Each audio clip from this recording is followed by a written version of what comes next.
Hello दोस्तों, आप सभी का स्वागत है आपके अपने यूट्यूब चैनल एग्जाम प्लेयर में। तो दोस्तों, आज हम देखने वाले हैं क्रिया। हिंदी के महत्वपूर्ण चैप्टर है क्रिया, जो कि इससे बिहार पुलिस फायरमैन के ये सिलेबस में दिया गया है। तो इसको हम आज कवर करेंगे। जो क्रिया क्या है, इसके कितने भेद होते हैं और इसके क्या कार्य है हिंदी में, इसको हम क्रिया क्या है कि क्रिया का अर्थ होता है क्या कि जिस शब्द से किसी कार्य को करना या होना प्रकट हो। क्या है कि जिस शब्द से किसी कार्य को करना या होना प्रकट हो उसे क्रिया कहते हैं। जैसे पढ़ना, क्या है कि पढ़ना एक कार्य है। पढ़ना, कोई आदमी पढ़ रहा है तो वो एक कार्य कर रहा है। तो यह क्या है कि ये पढ़ना क्या प्रकट कर रहा है, जो किसी कार्य को कर रहा है या कोई कार्य हो रहा है। जैसे कि लिखना, कोई आदमी लिख रहा है तो क्या वो लिखने का कार्य कर रहा है। जैसे कि खाना कोई आदमी खा रहा है तो ये क्या कर रहा है, किसी कार्य को कर रहा है। दौड़ना, कोई आदमी क्या है, कोई आदमी या कोई जानवर या कोई चीज़ हो वो दौड़ रहा है। सोना, कोई आदमी या कोई जीव जो क्या कर रहा है, वो सोने का कार्य कर रहा है। तो क्या है, क्रिया का अर्थ हुआ कि जिस शब्द से किसी कार्य को करना या होना प्रकट हो। क्या हो, जिस शब्द से किसी कार्य को करना या होना प्रकट हो उसे क्रिया कहते हैं। जैसे कि पढ़ना, लिखना, खाना, दौड़ना, सोना इत्यादि, ये सभी क्या है, क्रिया का उदाहरण है। तो क्रिया में जो होता है, क्रिया के मूल रूप को धातु कहते हैं। क्रिया जो होता है, क्रिया ये एक धातु से मिलकर बनता है। क्या है कि क्रिया का जो मूल रूप है वह उसको हम धातु कहते हैं। जैसे कि यहाँ पर बना क्या, पढ़ना। तो पढ़ना जो है यह क्रिया है, लेकिन ये जो है ये पढ़ना जो शब्द है, पढ़ना जो शब्द है ये बना है पढ़ प्लस ना, पढ़ जोड़ना। क्या है कि पढ़ एक धातु है और इसमें ना जोड़ने पर क्या बना, पढ़ना। तो पढ़ धातु में ना जोड़ने से पढ़ना बना। लिखना है क्या, लिखना एक क्रिया है। लिखना एक क्रिया है और इसमें लिख में क्या जोड़ दिए, लिख में ना। लिख एक धातु है और इसमें ना जोड़ दिए तो क्या बना, लिखना। तो लिखना क्या हुआ, क्रिया। तो लिख एक धातु है और धातु में ना जोड़ देने पर क्या बनता है, क्रिया बनता है। तो क्या कहते हैं कि क्रिया के मूल रूप को क्या कहते हैं, धातु। क्रिया जो होता है वह धातु से मिलकर बनता है। कि कोई भी धातु में, किसी भी जो धातु है उसमें धातु में ना जोड़ देने पर धातु प्लस ना बराबर क्या बना, क्रिया।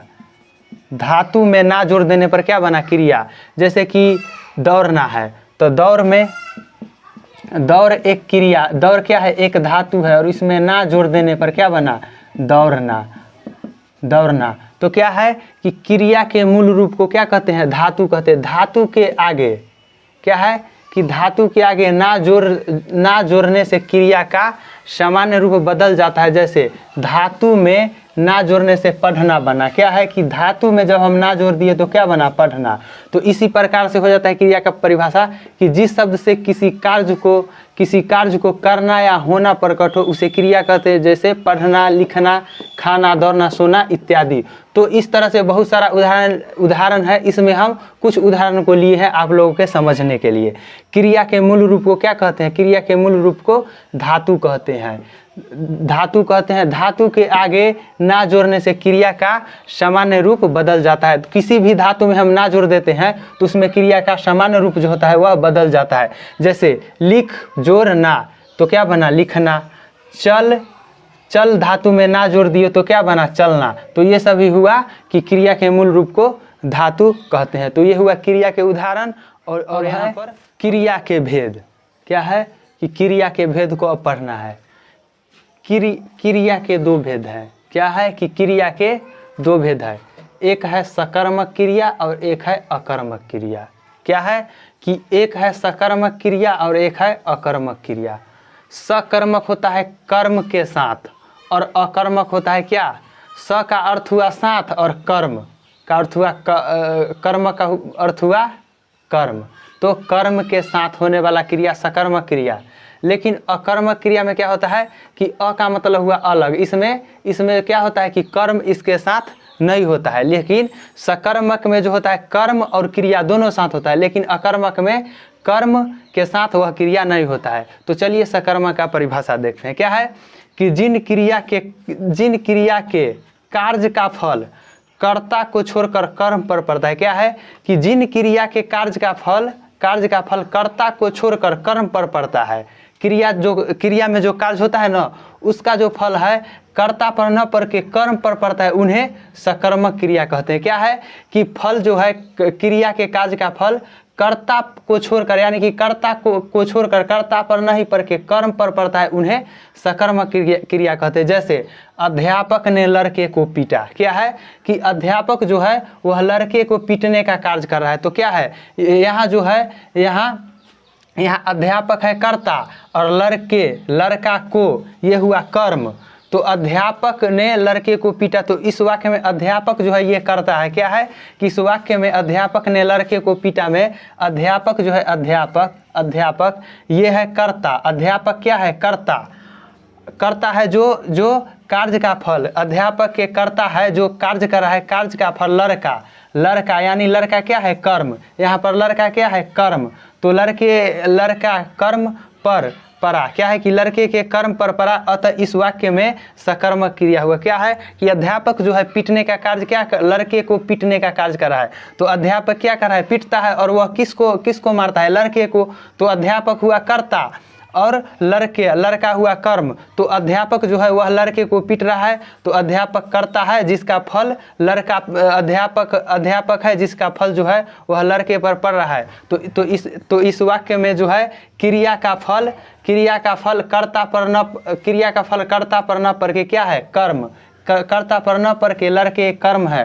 तो लड़के कर्म पर रहा है, अतः इस वाक्य में सकर्मक क्रिया है। तो एक बार फिर देखिएगा कि जिन क्रिया के कार्य का फल कर्ता को छोड़कर कर्म पर पड़ता है। क्या है कि कर्ता को छोड़कर कर्म पर पड़ता है, उन्हें सकर्मक क्रिया कहते हैं। जैसे अध्यापक ने लड़के को पीटा, यहाँ पर अध्यापक करता है और लड़का जो है वह कर्म है। तो इस वाक्य में अध्यापक कर्ता के कार्य का फल लड़के को कर्म पर पड़ रहा है, अतः इस वाक्य में सकर्मक क्रिया है। तो इसको इस तरह से हम समझ लेंगे। अब है अकर्मक क्रिया। अकर्मक क्रिया में हुआ कि उसके साथ जो है वह क्रिया नहीं होगा। जैसे कि जिस क्रिया के कार्य का फल कर्ता में ही रहता है। क्या है कि जिस क्रिया में कार्य का फल कर्ता में ही रहता है, उसमें क्या होता है उसमें कर्म नहीं होता है। क्या है कि इस क्रिया अकर्मक क्रिया में कर्म नहीं होता है, लेकिन सकर्मक क्रिया में क्या था कर्म था, लेकिन अकर्मक क्रिया में कर्म नहीं है। तो जिन क्रिया के कार्य का फल कर्ता में ही रहता है उसे अकर्मक क्रिया कहते हैं। क्या है कि जिन क्रिया के कार्य का फल कर्ता में ही रहता है उन्हें अकर्मक क्रिया कहते हैं। जैसे विद्यार्थी पढ़ता है। क्या है कि विद्यार्थी पढ़ता है, इस वाक्य में जो है वह विद्यार्थी ही पढ़ रहा है। इस वाक्य में विद्यार्थी क्या है विद्यार्थी है कर्ता, और इसमें कर्म नहीं है, सिर्फ कर्ता ही जो है वह पूरे क्रिया को कर रहा है। तो इसमें विद्यार्थी जो है वह पढ़ता है, विद्यार्थी पढ़ता है। इस वाक्य में पढ़ना क्रिया का फल विद्यार्थी पर ही पड़ता है। क्या है कि पढ़ना जो क्रिया है, पढ़ना यहाँ पर पढ़ना जो क्रिया है, इस पढ़ना क्रिया का फल जो है विद्यार्थी करते पर पड़ा है। इसमें क्या है इसमें कर्म नहीं है, कर्ता पर ही पड़ता है। तो इसका परिभाषा है जिन क्रिया के कार्य का फल कर्ता में ही रहता है उन्हें अकर्मक क्रिया कहते हैं। जैसे विद्यार्थी पढ़ता है, इस वाक्य में पढ़ना क्रिया का फल विद्यार्थी कर्ता पर ही पड़ता है, तो अतः इस वाक्य में क्या है अकर्मक क्रिया है। तो इस तरह से ये हुआ सकर्मक क्रिया और ये हुआ अकर्मक। अब देखते हैं क्रियाओं के अन्य भेद। क्रिया के अन्य 6 भेद हैं। क्या है कि क्रिया के अन्य 6 भेद है। एक है संयुक्त क्रिया, 2 है नाम धातु क्रिया, तीसरा है प्रेरणार्थक क्रिया, चौथा है पूर्वकालिक क्रिया, 5वां है द्विकर्मक क्रिया और 6ठा है सहायक क्रिया। तो इन सभी को हम बारी बारी से इसको हम विस्तार से देखेंगे तो कि कौन से क्रिया किस रूप में प्रयोग होता है। तो पहला है संयुक्त क्रिया।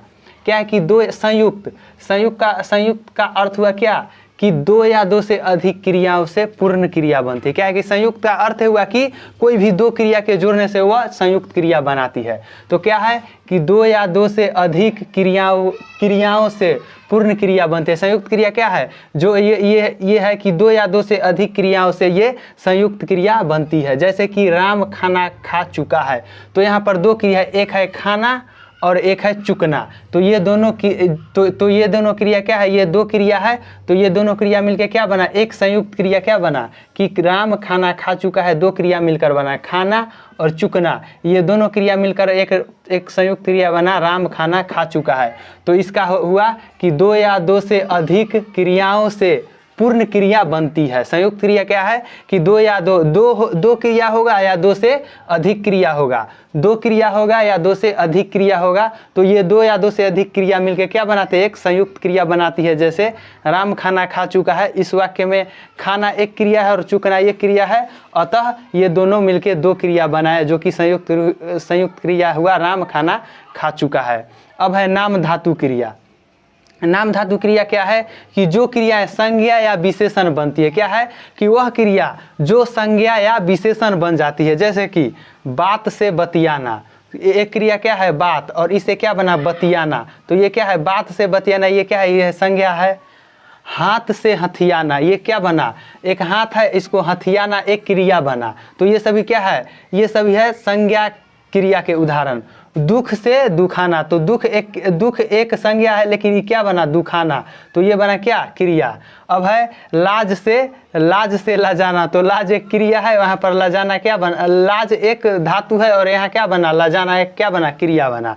अब है विशेषण, तो गर्म से गरमाना, क्या है कि गर्म एक धातु है और इसमें गरमाना क्या बना विशेषण। एक है चिकना है, चिकना से क्या बना चिकनाना। तो ये हुआ क्या हुआ कि संज्ञा या विशेषण से बनने वाली क्रिया। तो यह बात से बतियाना ये संज्ञा है, हाथ से हथियाना ये भी संज्ञा का है, दुख से दुखाना, लाज से लजाना, और विशेषण से बनने वाला है गर्म से गरमाना, चिकना से चिकनाना, ये सभी है संज्ञा या विशेषण क्रिया। अब है प्रेरणार्थक क्रिया।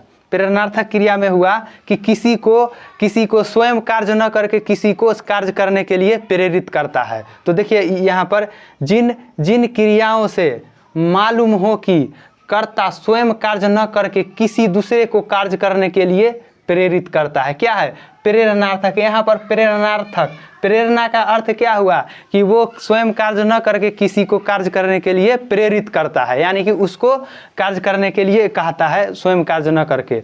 तो जिन क्रियाओं से मालूम हो कि कर्ता स्वयं कार्य न करके किसी दूसरे को कार्य करने के लिए प्रेरित करता है। जैसे पढ़ना से क्या बना पढ़वाना, क्या है कि वह पढ़ना एक क्रिया है, इससे क्या बना पढ़वाना। करना से क्या बना करवाना। तो ये है स्वयं कार्य न करके, स्वयं न पढ़ के किसी को पढ़वाने का यहाँ पर कार्य कर रहा है, स्वयं किसी कार्य को न करके वह करवाने का काम कर रहा है। तो ये बना क्या प्रेरणार्थक क्रिया। अब है पूर्वकालिक क्रिया। पूर्वकालिक क्रिया, जिन क्रियाओं के पहले कोई अन्य क्रिया हो, क्या है कि पूर्वकालिक यानी कि पहले वाला क्रिया। तो जिन क्रियाओं के पहले कोई अन्य क्रिया हो, जैसे एक क्रिया है क्या हुआ वह खाकर सो गया, क्या है कि वह पहले एक कार्य क्या किया कि वह पहले खा लिया और उसके बाद सो गया। तो यहाँ पर क्या हुआ, ये हुआ पूर्वकालिक क्रिया और ये सोने का कार्य कर रहा है। तो वह खाकर सो गया। तो जिन क्रियाओं के पहले कोई अन्य क्रिया हो, तो क्या है ये सोने का काम हुआ, लेकिन इससे पहले कोई अन्य क्रिया क्या हुआ कि वह खाया है, वह खाकर सो गया। तो सोने से पहले क्या हुआ अन्य क्रिया क्या हुआ, वह खाना खाया है। अपना पाठ पढ़कर खेलो, क्या है कि अपना पाठ पढ़कर खेलो। तो पढ़कर खेलो माने खेलो क्या है पढ़कर खेलो, क्या है कि पढ़कर खेलो। तो पढ़कर खेलो एक क्रिया है, लेकिन इसमें क्या है अपना पाठ, क्या है कि अपना पाठ पढ़कर, क्या है अपना पाठ पढ़कर एक अन्य क्रिया है और इसमें खेलो एक अन्य क्रिया है। तो क्या है कि खेलो से पहले एक क्रिया है पढ़कर, तो पढ़ने के बाद यहाँ पर खेलने के लिए बोल रहा है। तो पूर्वकालिक क्रिया हुआ अपना पाठ पढ़कर और उसके बाद एक क्रिया हुआ खेलो। तो जिन क्रियाओं के पहले कोई अन्य क्रिया हो उसे पूर्वकालिक क्रिया कहते हैं। जैसे वह खाकर सो गया, अपना पाठ पढ़कर खेलो। अब है द्विकर्मक क्रिया। द्विकर्मक का क्रिया का मतलब क्या है, जिसमें दो कर्म हो। द्वि का अर्थ हुआ कि दो और कर्मक का अर्थ हुआ कर्म। तो जिन क्रियाओं में दो कर्म हो उसे द्विकर्मक क्रिया कहते हैं। जैसे अध्यापक ने छात्रों को हिंदी पढ़ाई। क्या है कि अध्यापक ही है जो क्या है छात्रों को क्या पढ़ा रहा है, हिंदी। तो उसमें दो कर्म हुआ, अध्यापक क्या है करता है, और इसमें क्या दो कर्म है, एक छात्रों को और हिंदी पढ़ाने। तो अध्यापक जो है छात्र को क्या कर रहा है, हिंदी पढ़ाने का कार्य कर रहा है। तो इसमें क्या हुआ, दो कर्म है, एक छात्र है और एक हिंदी है। तो इसमें दो कर्म है। श्याम ने राम को थप्पड़ से मारा। क्या है कि श्याम एक करता है, यह क्या कर रहा है, राम को क्या कर रहा है, थप्पड़ से मार रहा है। तो इसमें क्या हुआ, क्या हुआ, दो कर्म हुआ कि एक दो कर्म हुआ, एक थप्पड़ कर्म हुआ और एक मारना भी कर्म हुआ। तो क्या है कि द्विकर्म क्रिया में जिन क्रियाओं में दो कर्म हो, जैसे कि अध्यापक ने छात्रों को हिंदी पढ़ाई, तो यहाँ पर छात्रों को हिंदी पढ़ाने का कार्य कर रहा है। तो यहाँ पर छात्र भी एक कर्म, छात्र भी एक कर्म है और हिंदी भी एक कर्म है। और श्याम ने राम को थप्पड़ से मारा, तो यहाँ पर राम भी एक कर्म है और थप्पड़ भी एक कर्म है। तो ये हुआ द्विकर्मक क्रिया। अब है सहायक क्रिया। सहायक क्रिया में क्या है कि सहायक क्रिया मुख्य क्रिया के साथ प्रयुक्त होकर अर्थ को स्पष्ट एवं पूर्ण करने में सहायक होती है। सहायक क्रिया का अर्थ हुआ कि सहायक क्रिया मुख्य क्रिया के साथ प्रयुक्त होकर, मुख्य क्रिया के साथ यानी कि जो एक मुख्य क्रिया होगा उसके साथ प्रयुक्त होकर अर्थ को स्पष्ट एवं पूर्ण करने में सहायता करते हैं। जैसे मैं घर जाता हूँ, मैं घर जाता हूँ। तो इसमें क्या है कि मुख्य क्रिया क्या है, मैं घर जाता। इसमें क्या है, मुख्य क्रिया मैं घर जाता और एक है हूँ। तो मैं घर जाता हूँ को जोड़ देने पर एक क्या बना, जाना एक क्रिया है, जाना एक मुख्य क्रिया है और इसमें हूँ एक सहायक क्रिया है। जो कि मैं घर जाता हूँ में अगर हूँ आ गया यहाँ पर तो ये क्या बना, पूर्ण क्रिया बना, जिसमें अर्थ को पूर्ण कर रहा है। तो इसमें हुआ मैं घर जाता हूँ, यहाँ पर मैं घर जाता हूँ एक क्रिया है, लेकिन इसमें एक सहायक क्रिया हूँ जुट गया, तो इसके अर्थ स्पष्ट हो गया कि मैं घर जाता हूँ। तो सहायक क्रिया होगा कि सहायक क्रिया मुख्य क्रिया के साथ प्रयुक्त होकर अर्थ को स्पष्ट एवं पूर्ण करने में सहायता करती है। जैसे मैं घर जाता हूँ में इस वाक्य में जाना मुख्य क्रिया है और हूँ सहायक क्रिया है। तो याद रखिएगा, जाना मुख्य क्रिया है और हूँ सहायक क्रिया है, जो कि क्रिया के अर्थ को स्पष्ट एवं पूर्ण कर रहा है। तो दोस्तों ये थे आज के क्रिया के परिभाषा भेद। तो अगर दोस्तों वीडियो अच्छा लगे तो वीडियो को लाइक कीजिएगा, चैनल को सब्सक्राइब कीजिएगा और वीडियो को अधिक से अधिक शेयर कीजिएगा। और आज के लिए बस इतना ही, फिर मिलते हैं नेक्स्ट वीडियो में, तब तक के लिए धन्यवाद।